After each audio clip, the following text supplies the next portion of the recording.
नमस्कार मित्रांनो, चला टक्कर म्हणजे धडकेवर आधारित दोन उदाहरणे सोडवूया. तर पहिले उदाहरण बघा. 9 किलोग्रॅम वजनाचे माकड 10 मीटर प्रति सेकंद या वेगाने 1 किलोग्रॅम वजनाच्या एका स्थिर स्केटबोर्डवर उडी मारते. तर ते माकड आणि स्केटबोर्ड एकत्र किती वेगाने पुढे गतिमान होतील? या ठिकाणी स्केटबोर्ड आणि जमीन यांचे घर्षण गृहीत धरू नका. तर या उदाहरणामध्ये आपल्याला काय दिले आहे ते पाहूया.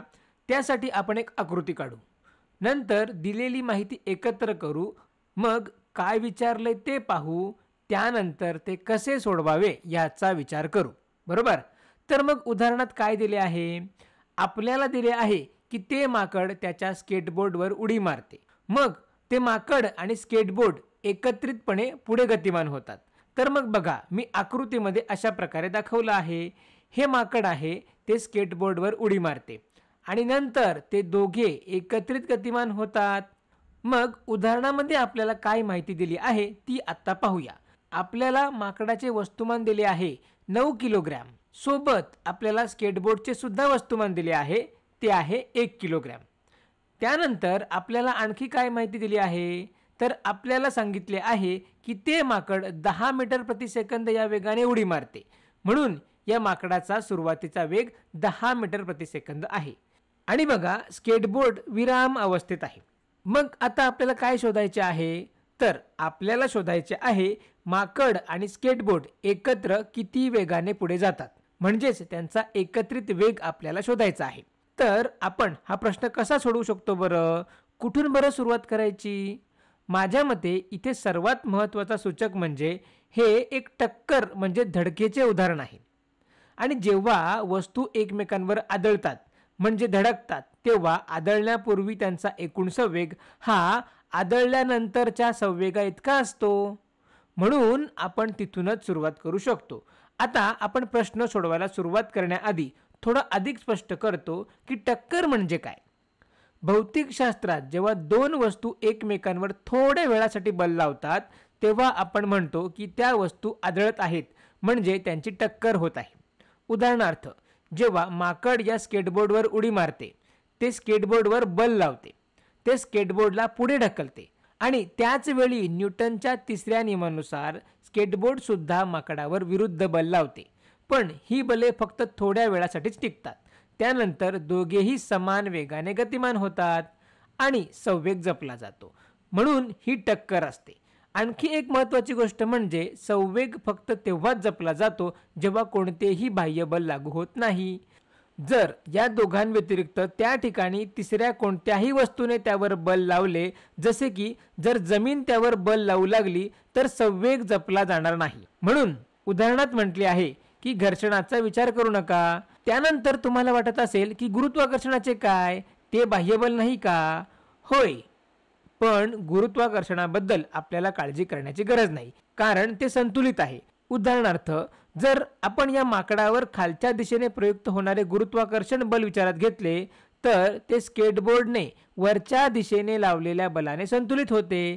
म्हणून ती दोन्ही बले रद्द होतात आणि आपल्याला त्यांची काळजी करण्याची गरज वाटत नाही. म्हणून जर आपण घर्षणाचा विचार केला नाही, तर इथे कोणतेही बाह्य बल अस्तित्वात नाही आणि त्यामुळे संवेग जपला जातो. नक्कीच जर तुम्हाला या गोष्टींबद्दल अधिक स्पष्टता हवी असेल, तर आपण संवेगाचे जतन या व्हिडिओत संवेग अक्षयतेच्या सिद्धांतावर खूप चर्चा केली आहे.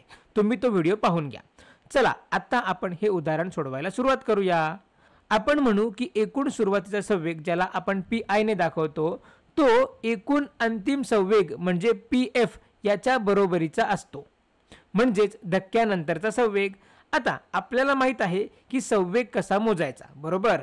आपण वस्तूचे वस्तुमान आणि वेग यांचा गुणाकार घेऊन संवेग काढतो. मग आपल्याला आता माकडाचा सुरुवातीचा संवेग आणि स्केटबोर्डचा सुरुवातीचा संवेग काढायचा आहे आणि त्याची माकड आणि स्केटबोर्डच्या अंतिम संवेगाशी बरोबरी करायची आहे.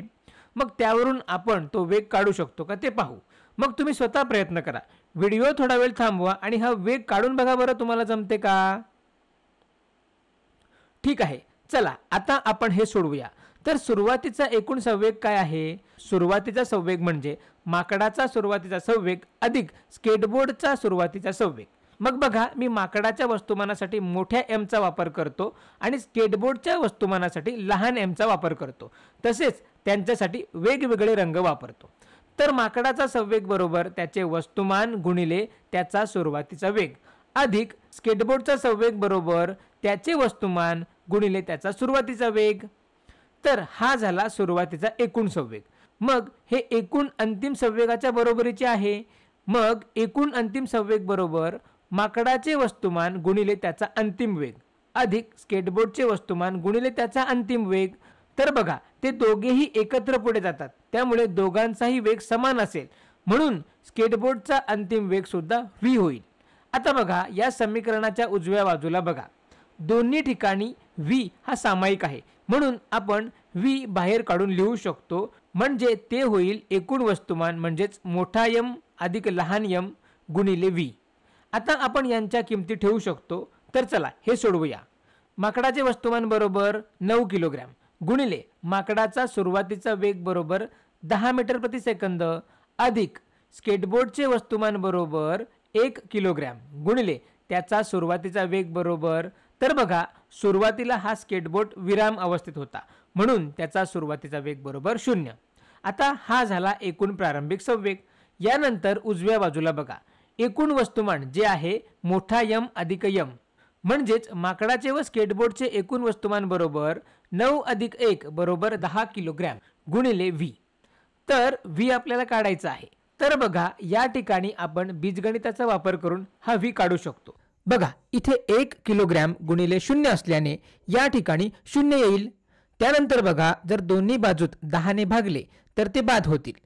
तसेच दोन्ही बाजूत किलोग्रॅमने भाग दिला तर किलोग्रॅम एकक सुद्धा बाद होते. मग आपल्याला अंतिम उत्तर काय मिळते बरं? तर v बरोबर 9 आणि कोणती एकके शिल्लक राहिलीत तर मीटर प्रति सेकंद. मग आपल्याला माकड व स्केटबोर्ड यांचा एकत्रित वेग किती मिळाला? तर तो म्हणजे 9 मीटर प्रति सेकंद. आणि हेच आपले उत्तर आहे. म्हणजे जेव्हा माकड त्या स्केटबोर्डवर उडी मारते तेव्हा माकड आणि स्केटबोर्ड एकत्रितपणे 9 मीटर प्रति सेकंद वेगाने पुढे जाते. तर मग चला अशा प्रकारे अजून एक उदाहरण सोडवूया. पण आधी तुम्ही व्हिडिओ थांबवून स्वतः प्रयत्न करू शकता का? बघा, आधीप्रमाणे हे सुद्धा सोडवून बघा. मग बघा उदाहरणात काय दिलं आहे ते. 4 मीटर प्रति सेकंद वेगाने जाणारा 2 किलोग्रॅम वस्तुमानाचा एक खेळण्यातील ट्रक त्याच्या मार्गाने विरुद्ध दिशेने 17 मीटर प्रति सेकंद वेगाने येणाऱ्या 1 किलोग्रॅम वस्तुमानाच्या खेळण्यातील कारला धडकणारच आहे. जर त्यांची धडक झाल्यावर ते एकमेकांना चिटकून राहिले तर त्यांचा एकत्रित वेग किती असेल ते शोधा. पुन्हा इथे बघा, घर्षण बल गृहीत धरू नका. मग चला काय दिले आहे ते पाहूया. आपल्याकडे 2 किलो वस्तुमानाचा एक खेळण्यातील ट्रक आहे जो 4 मीटर प्रति सेकंद वेगाने गतिमान आहे आणि तो 1 किलो वस्तुमानाच्या खेळण्यातील कारला जी 17 मीटर प्रति सेकंद वेगाने त्याच्या विरुद्ध दिशेने येत आहे तिला धडकणार आहे. धडक झाल्यानंतर जर ते एकत्र चिकटले तर त्यांचा एकत्रित वेग काय असेल हे आपल्याला शोधायचे आहे. मग बघा, आपण आधी त्यांची आकृती काढून घेऊ. तर बघा, इथे अशा प्रकारे मी दाखवलं आहे. इथे दिसते की खेळण्यातील ट्रक आणि कार एकमेकांकडे येत आहेत. नंतर ते धडकतात आणि एकत्र चिटकतात. म्हणून धडक झाल्यानंतर ते एकत्र काही वेगाने गतिमान होतील. मग आपल्याला शोधायचे आहे की ते किती वेगाने आणि कोणत्या दिशेने एकत्र गतिमान होतील. तर बघा, आपल्याला त्यांचे वस्तुमान दिले आहे. या ट्रकचे वस्तुमान 2 किलोग्रॅम आहे तर कारचे वस्तुमान 1 किलोग्रॅम आहे. त्यानंतर आपल्याला त्यांचा सुरुवातीचा वेग देखील दिला आहे. त्या ट्रकचा वेग हा 4 मीटर प्रति सेकंद आहे. त्याच प्रकारे कार 17 मीटर प्रति सेकंद वेगाने विरुद्ध दिशेने येत आहे. मग आपल्याला धडक झाल्यानंतर त्यांचा एकत्रित वेग काय असेल हे शोधायचे आहे. मग आपण कुठून सुरुवात करू शकतो? पुन्हा बघा, हे धडकेवर म्हणजेच टक्करवरचे उदाहरण असल्यामुळे आपण पूर्वी जशी केली तशीच सुरुवात करू शकतो. आपण सांगू शकतो की धडकण्यापूर्वी कार आणि ट्रकचा एकूण संवेग हा धडकल्यानंतर त्यांच्या एकूण संवेगा इतकाच आहे. आणि पुन्हा ज्या प्रकारे आधीच्या उदाहरणात सामायिक वेग बाहेर काढला होता तसेच आता सुद्धा करणार आहोत. मग आता फक्त आपल्याला यामध्ये किमती टाकून v ची किंमत काढायची आहे. तर बघा, जर तुम्ही आधी हे करू शकले नसाल तर तुम्ही हे आत्ता करून बघा, तुम्हाला नक्की जमेल. पण इथे लक्षात ठेवा, या दोन वस्तू विरुद्ध दिशेने येत आहेत म्हणून त्याची काळजी घ्या. ठीक आहे, आता आपण या किमती ठेवूया. तर ट्रकचे वस्तुमान बरोबर 2 किलोग्रॅम गुणिले त्या ट्रकचा सुरुवातीचा वेग बरोबर 4 मीटर प्रति सेकंद अधिक विरुद्ध दिशेने येणाऱ्या कारचा संवेग. तर लक्षात घ्या, यावेळेस दुसरी वस्तू स्थिर नाही, ती सुद्धा गतिमान आहे. म्हणून त्या कारचा संवेग बरोबर, तर बघा कारचे वस्तुमान किती, तर 1 किलोग्रॅम गुणिले तिचा सुरुवातीचा वेग. तर आता हे लक्षपूर्वक ऐका, इथे आपण असं म्हणू शकतो का की त्या कारचा वेग 17 मीटर प्रति सेकंद आहे?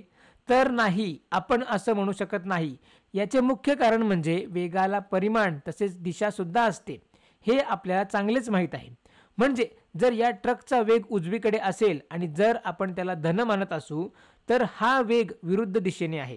म्हणून जर ही दिशा धन असेल तर आपल्याला या कारचा वेग ऋण मानावा लागेल आणि हे खूप महत्त्वाचे आहे, नाहीतर आपल्याला चुकीचे उत्तर मिळेल. तर हा वेग ऋण आहे. मग जेव्हा वस्तू विरुद्ध दिशेने जात असते तर लक्षात ठेवा, एक वेग जर धन असेल तर दुसरा ऋण घ्यावा. मग इथे त्या कारचा वेग होईल ऋण 17 मीटर प्रति सेकंद, बरोबर. मग हा त्यांचा एकूण प्रारंभिक संवेग होईल. आता उजव्या बाजूला आपण आधीप्रमाणेच करायचे आहे. इथे एकत्रित वस्तुमान बरोबर मोठा यम अधिक लहान यम म्हणजे 2 अधिक 1 बरोबर 3 किलोग्रॅम गुणिले व्ही. मग जर आपण या समीकरणाला सोडवले, जे तुम्ही नक्कीच करू शकता, म्हणून मी वेळ वाचवण्यासाठी हा भाग तुमच्यावर सोडतो आणि मी थेट उत्तर सांगतो. तर आपल्याला व्ही ची किंमत मिळेल ऋण 3 मीटर प्रति सेकंद. मग तुम्ही हे तपासून बघू शकता, तर हेच उत्तर आहे. याचा अर्थ असा की टक्कर किंवा धडक झाल्यानंतर ते दोघेही 3 मीटर प्रति सेकंदाने गतिमान होतात. पण हे ऋणचिन्ह काय दाखवते, ते आपल्याला दिशा सांगते. बघा, आपण उजवीकडचा वेग धन धरला आणि डावीकडचा वेग ऋण. तर आता आपल्याला ऋण उत्तर मिळाले आहे, म्हणजे आता ते दोघेही एकत्रितपणे डावीकडे जातील. जर उत्तर धन आले असते, हे दोघेही एकत्रितपणे उजवीकडे गतिमान झाले असते, बरोबर. म्हणून अंतिम उत्तर फक्त वेगच नाही तर त्याची दिशाही सांगते. आणि लक्षात ठेवा, अशा प्रकारच्या टक्करवर किंवा धडकेवर आधारित उदाहरणांमध्ये आपण नेहमी संवेग अक्षयतेच्या सिद्धांतापासून सुरुवात करू शकतो. तर या व्हिडिओमध्ये इतकंच. धन्यवाद.